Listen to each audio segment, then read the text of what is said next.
All right, guys, here we go. Your second to the last lesson of the school year. We're going to talk about factoring to solve quadratic. So in our last couple of lessons, we've really talked about the solution to a quadratic is the two parts that it crosses that y-axis.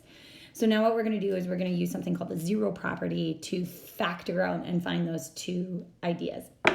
Now remember with the square root, so because we have that x squared and the inverse of squaring a number is finding the square root. With a square root, we actually have two answers. So like 25, the square root of 25 is both 5, because 5 times 5 is 25, but also negative 5, because negative 5 times negative 5 is positive 25. So every time that we do this, when we're thinking about that quadratic and how it goes like this and it's crossing that x-axis, it's going to have two answers. They're not always going to be 3 and negative 3 or something like that, but it's going to have two answers that's going to fill out this statement based off of the quadratic formula. Or not the quadratic formula, we learn that next time. Based off of that squaring of that, or finding the square root of that x squared. So what we need to remember is when we were factoring last week, a factor is a whole number that divides another number with, or into another number with a remainder of 0. So like 6 is a factor of 36 because 36 divided by 6 is 6. It's a whole number. And then the zero property is that for any real numbers a and b, if a times b is 0, then a or b must also be 0. So let's kind of practice what does this mean. We're going to use the zero product property. For example, if x plus 3 times x plus 2 is 0, then x plus 3 must be 0 and x plus 2 must be 0 because that x has to be 0. Because there's no way that we have to make sure that something is 0 in order to make it 0, because 0 times any number is what? 0. So we're going to do a couple of examples here. So what we're going to do is we're going to first like throw me over to the other side of this picture here. And my pen is on. Okay, so I am going to set this particular set of equations up. I'm going to zoom it in so I can get my handwriting a little bit nicer. And we're going to say 4x plus 1 equals 0 and 9x minus 2 equals 0.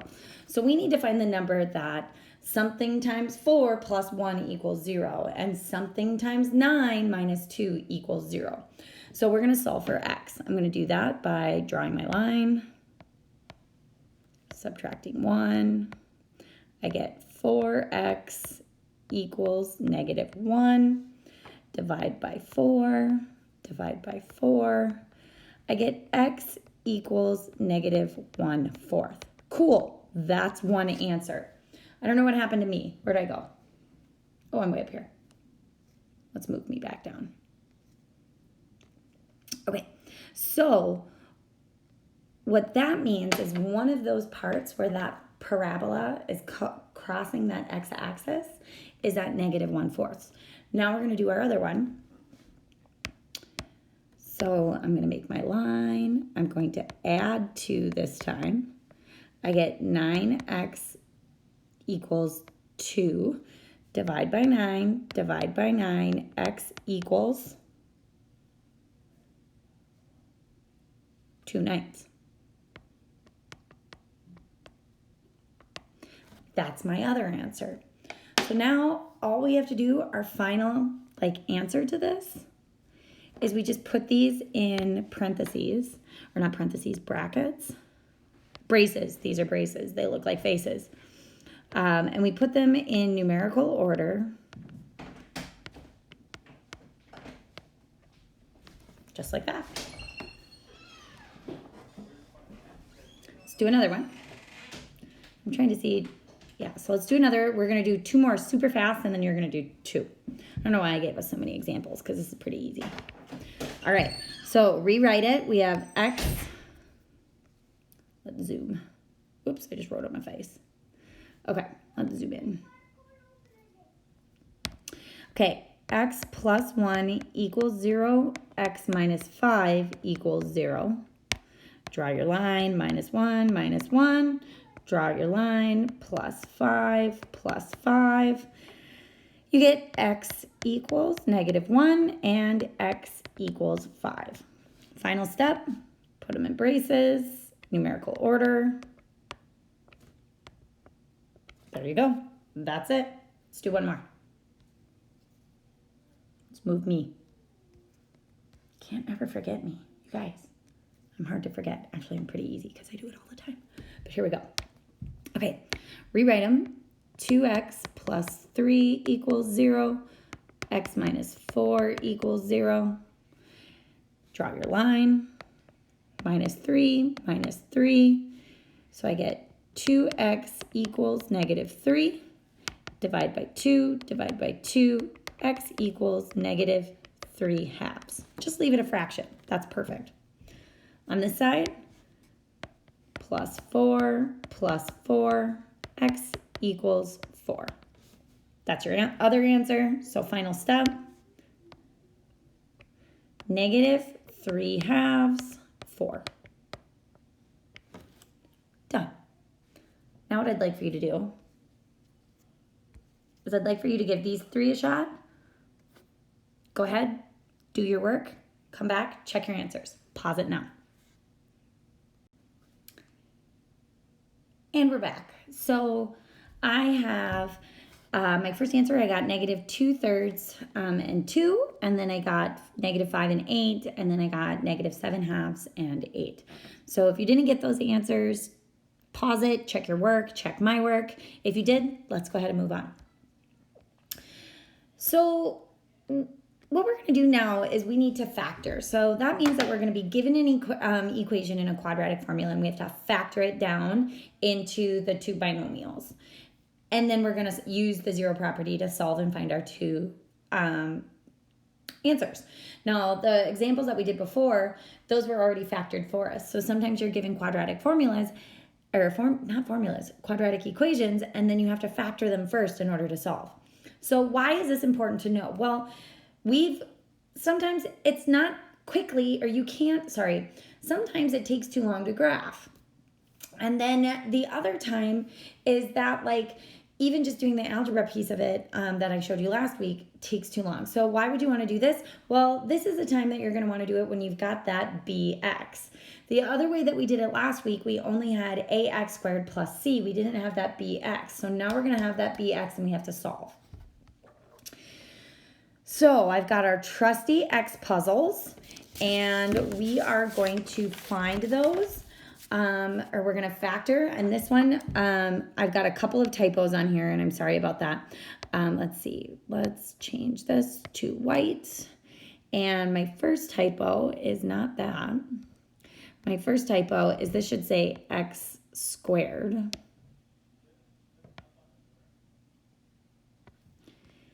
And this one should say 2a squared. So, sorry, my two little typos right there. Okay. So, let's go grab me, move me on over. All right, so we're going to focus on this one right here. So, the first thing that I need to do is I got to solve this. I got to figure out what my X puzzle is. So, do you remember we put our B value and our C value?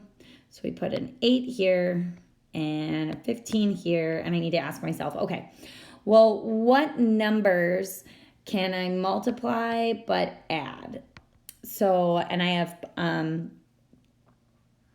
have positive numbers, but I also need to add to get to +8. So, I know that I have 5 and 3. I did this backwards. That's okay. We should have put the 8 here and the 15 here and then found 5 and 3, but it's fine. So we know that to get the x squared, I have x and x, and then I have two positive numbers, so I have +5, +3. Okay, so far so good. Now we just use that zero property. So x plus 5 equals 0, x plus 3 equals 0.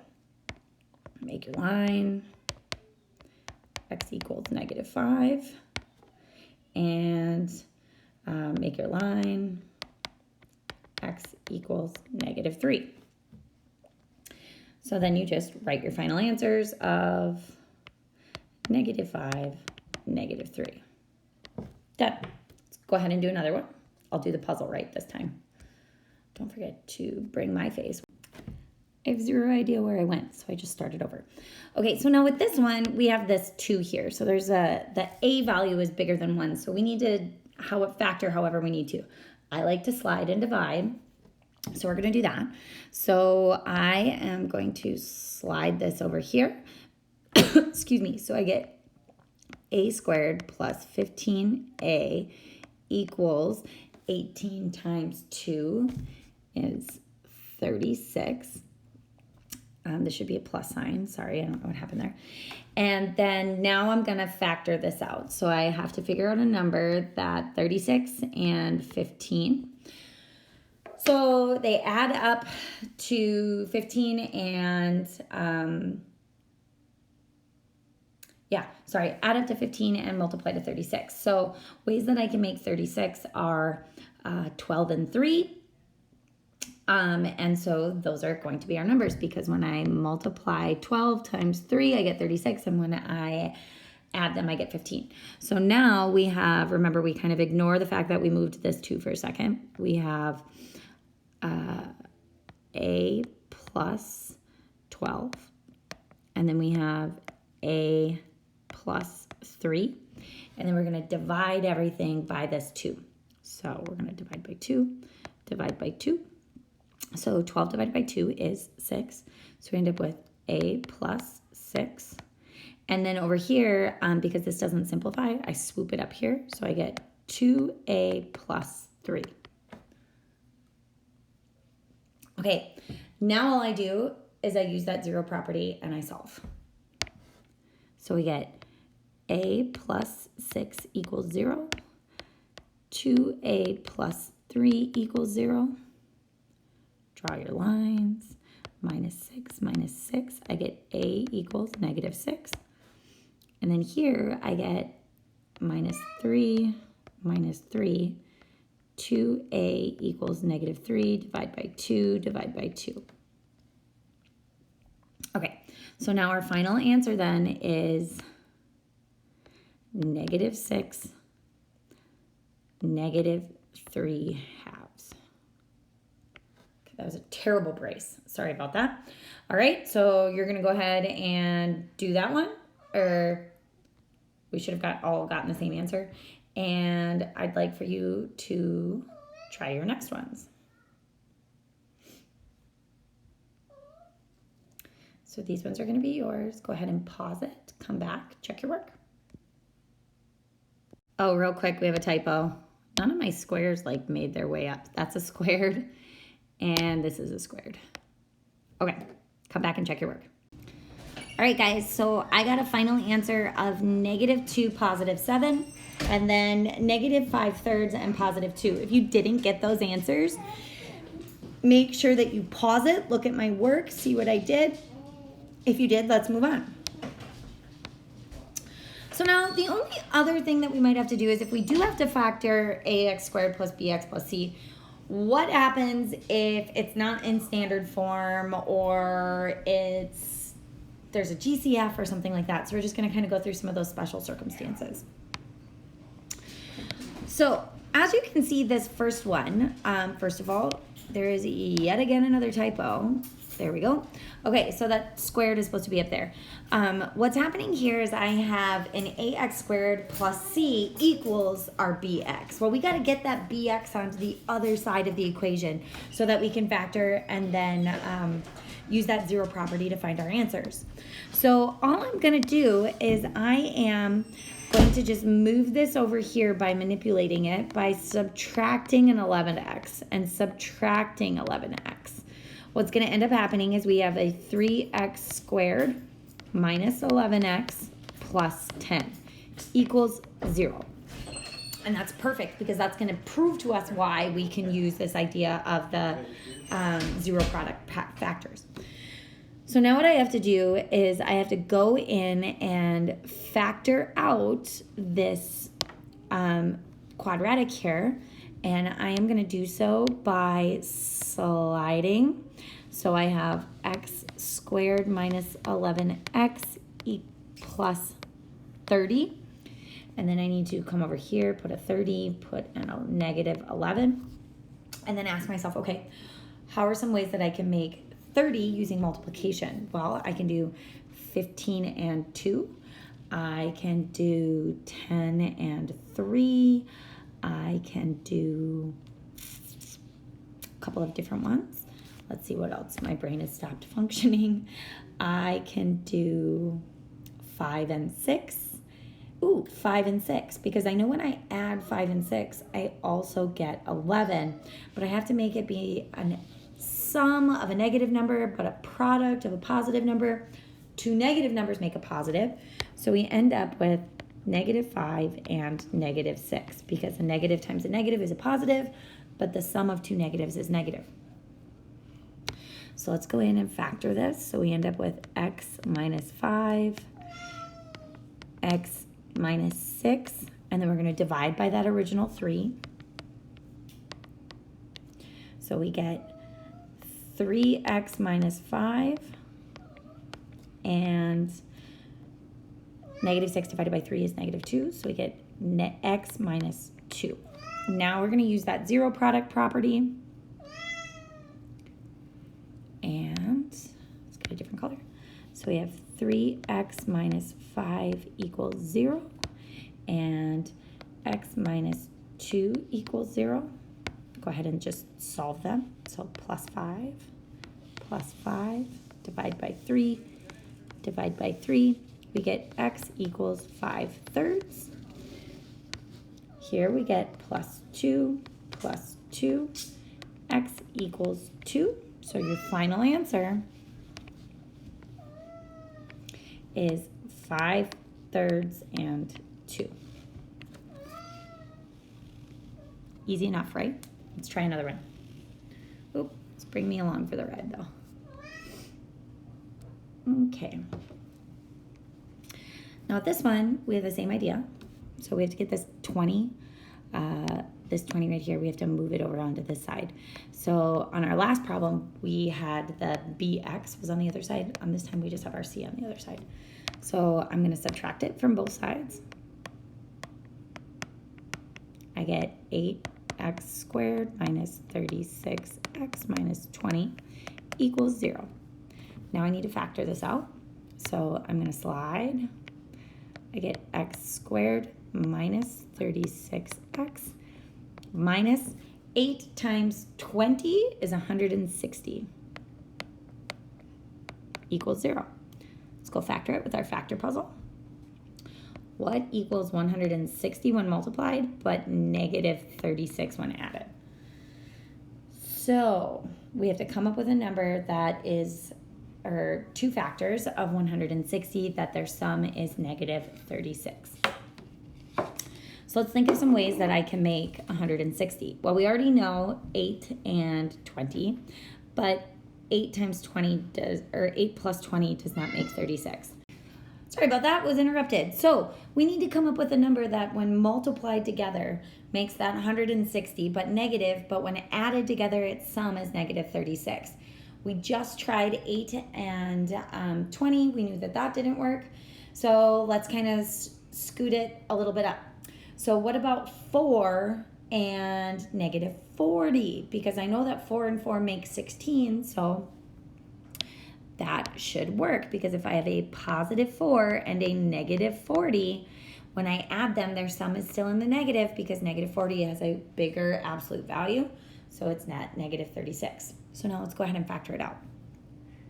We get x plus 4 and x minus 40. Now I have to go in and divide by that original 8. Divide by the original 8.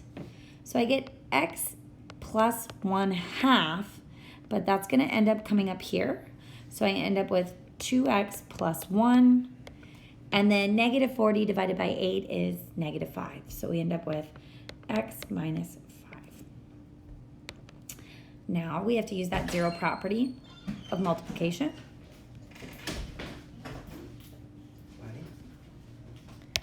So we get 2x plus 1 equals 0, and x minus 5 equals 0. Minus 1, we get 2x equals negative 1, divide by 2, x equals negative 1/2. Other side, we're going to add 5, x equals 5. So now our final answer is negative 1/2 and 5. Pretty simple, right? I'd like for you to try it. So here's 2 for you. Go ahead, pause it, come back, check your answers. I didn't talk about this, but this is one that we can pull out our GCF, so that's your hint. Do that first. We also could have done that with this one over here, but notice we didn't pull out a GCF of 2, but we were still able, or 4, but we were still able to find the right answer. Pull out the GCF first, though, on this one. All right, y'all, my first answer, I got negative 7 and negative 1/2. If you don't get that, pause it, check my work over here. Second answer, I got negative 5, negative 1. If you didn't get that, pause it, check my work right here. Let's move on.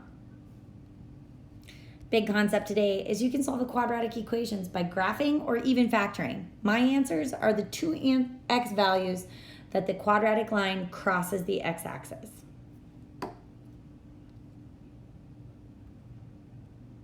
Not really sure what happened here, but remember that you have your Math Excel on, your practice on Math Excel. And any questions, check me out on Zoom. Check you out later. Bye.